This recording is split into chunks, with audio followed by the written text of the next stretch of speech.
आपने अपनी आवाज रखी, नफरत के साथ नहीं, मोहब्बत के साथ आपने अपनी आवाज रखी।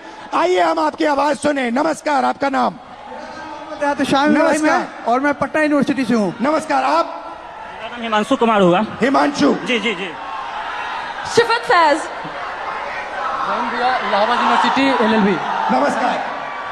सर मेरा नाम कुणाल पांडे, मैं इलाहाबाद विश्वविद्यालय से। शाबाश, वेलकम आप सबका। मैं आपसे आज, अभी मैंने कहा कि अंधेरे में आप लोगों ने लाइट दिखा दी, अंधेरे में आप लोगों ने टॉर्च दिखा दी, और आपने प्यार से किया, मोहब्बत से किया, नफरत से नहीं किया, क्रोध से नहीं किया, हिंसा से नहीं किया। तो ये पूरी भीड़ आपका एक्सपीरियंस सुनना चाहती है। आपने क्या सहा, आपने क्या किया, थोड़ा बताइए, एक एक करके बताइए। साथियों, जो 22 जुलाई को पटना में बिहार बंद का कॉल था, हम लोग राजभवन मार्च कर रहे थे, और वहां एक चीज हमें एहसास हुआ कि पुलिस ऐसे मौके की तलाश में थी कि वो हम पे लाठी भी चार्ज कर ले, उन पे इल्जाम ना हो। जब हम राजभवन से थोड़ी देर पहले पहुंचे, वहां पे पुलिस वाले थे बिना बैच के, और लाठी की जगह पे वो बैम्बू लिए हुए थे। उनसे जब पूछा गया आपका बैच कहाँ है, तो वहां से अधिकारी पूछते हैं कि आप कौन हो पूछने वाले। मैं बताता हूं तो कहते हैं इससे क्या होगा। हमने कहा सर इतने बच्चे मरे, उनका जवाब कौन देगा। कहते वो तो चले गए, अब क्या तुम भी जाना चाहते हो। मैंने कहा सर वो तो चले गए, लेकिन आप बदलने का वक्त आ गया, क्योंकि आप नहीं बदलेगा सर, कभी नहीं बदलेगा। हम छात्र युवा देश के भविष्य हैं। उसके बाद वो वाटर कैनन चलाने लगते हैं, जिससे हमें फर्क नहीं पड़ता है। उसके बाद वो लाठी चार्ज करते हैं, जिससे उनका टारगेट था या सर पे मारो या पैर में। उन्होंने मेरे पैर पे बहुत मारा, मैं गिर गया। उसके बाद वो लाठी चार्ज करने लगे, स्टोन चलाने लगे, आंसू गैस।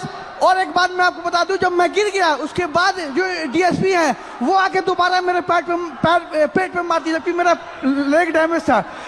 कुछ छात्र मुझे वहां से उठा के ले जाते हैं, साइड रखते हैं। पुलिस वाले आके कहते हैं ये छात्र थोड़े हैं, इसको तो जेल भेजना चाहिए। इवन वो एम्बुलेंस नहीं आने देते हैं। मुझे 3 इडियट की मूवी की तरह स्कूटी पे हॉस्पिटल ले जाना पड़ता है। बीच में आ जाओ, बीच में आ जाओ। जैसे सर मैंने बताया कि वो एम्बुलेंस तक नहीं आने देते हैं। हमें 3 इडियट के स्कूटी की तरह मुझे स्कूटी पे हॉस्पिटल ले जाया गया है। और नेक्स्ट डे जब फिर मैं हॉस्पिटल जाता हूँ, मुझे डिटेन किया जाता है। मेरे पैर में बैंडेज लगा था, 15 घंटा मुझे थाने में बंद करके रखा गया, और जितने फोटो थे सबसे मुझे मिलाया गया। नाम पूछा गया, जब मैं नाम बताया तो इंचार्ज कहती है इसको तो मुझे लगता है कहीं देखा है। मैंने कहा मैम मैं नॉर्मल स्टूडेंट हूँ, मेरे ऊपर एक भी FIR नहीं है। तो कह रही वो तो मैं देख लूंगा। धमके दिए जाते हैं हमें। मैं ये बता दूं कि जब हमें PR बॉन्ड साइन करवाया गया, उसके बाद हमारे एड्रेस पे डिटेन करने के लिए छापे पड़ रहे हैं। हम छात्र हैं, देश के भविष्य हैं, और आज आप हमारे पर अत्याचार कर रहे हैं। हम क्या कह रहे हैं, हमें तो नौकरी चाहिए। हम पहले नौकरी के लिए आंदोलन करें, फिर एग्जाम के लिए आंदोलन करें, फिर रिजल्ट के लिए आंदोलन करें, और फिर पेपर लिए उसके लिए आंदोलन। हम छात्र हैं या आंदोलन जीवी है?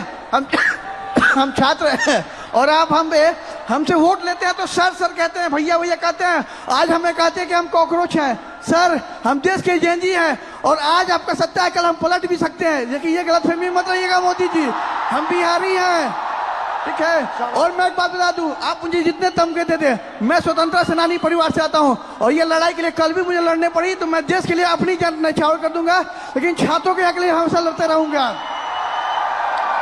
क्योंकि राम मनोहर लोहिया ने कहा है ना कि अगर संसद सड़कें सुनी होगी तो संसद आवाज। छात्रों की गूंज कार्यक्रम प्रयागराज में चल रहा है। छात्रों की बात भी राहुल गांधी सुन रहे हैं, और उन्होंने BJP, अडानी, अंबानी सबको एक बार फिर से घेरा है।